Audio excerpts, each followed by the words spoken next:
Germany, the fourth annual forum of the EU strategy for the Danube region. More than 1,000 people flocked to the German city for the two-day conference. Among the attendees were high-ranking representatives of the states and municipalities making up the Danube region and of the EU, like European Commissioner for Regional Policy, Corinna Crețu. Of the industry of the region. Their goal? Exploring ways to make the innovation of the Danube region smart, social and sustainable. As part of this effort, the ministers of funds of the participating regions and the European Commissioner for Regional Policy came together to discuss and release a joint statement. It stresses the importance of macro-regional cooperation and the facilitation of information exchange. Besides the meetings and thematic sessions, 31 workshops offered the opportunity to delve deeply into specific topics of the main thematic fields: connecting the region, protecting the environment, building prosperity and strengthening the region. Many attendees also frequented the meeting area for fruitful exchanges with other stakeholders. A jam-packed schedule that worked.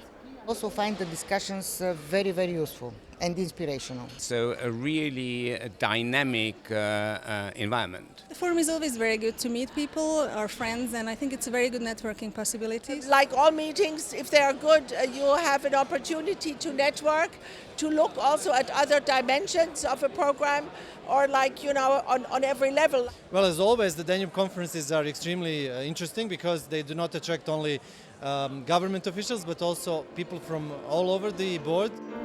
This vastness of the Danube region and its people also inspired the evening's festivities.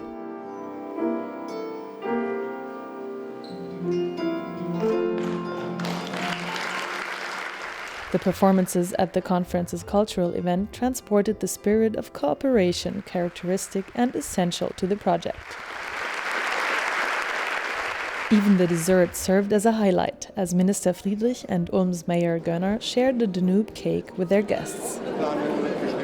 In his first keynote speech, Baden-Württemberg's Minister President Kretschmann stressed the importance of bringing the strategy work to the people by cooperating in a spirit of friendship. The great potential of this cooperation was also emphasized by Romanian Foreign Minister Bogdan Aurescu. In this context, I truly believe that the Danube strategy, with its micro-regional approach, is an appropriate tool to address several concerns and problems. Meeting challenges together and innovating as one.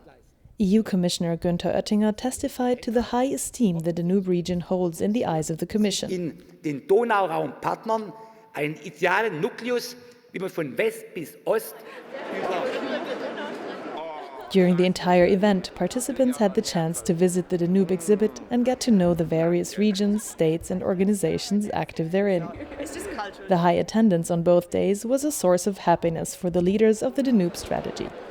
So I'm happy to see that something which started in Sirius only 4 years ago, in 2011, has evolved into this big I would say network of people. That we were right on setting a priority on Danube strategy and finding so many partners for that. That is really a good highlight at the end of our presidency and a good motivation to go on with Danube strategy. And so the mood was quite relaxed when it came to the ceremonial passing of the torch from Baden-Württemberg to Slovakia, which will preside over the EUSDR in 2016.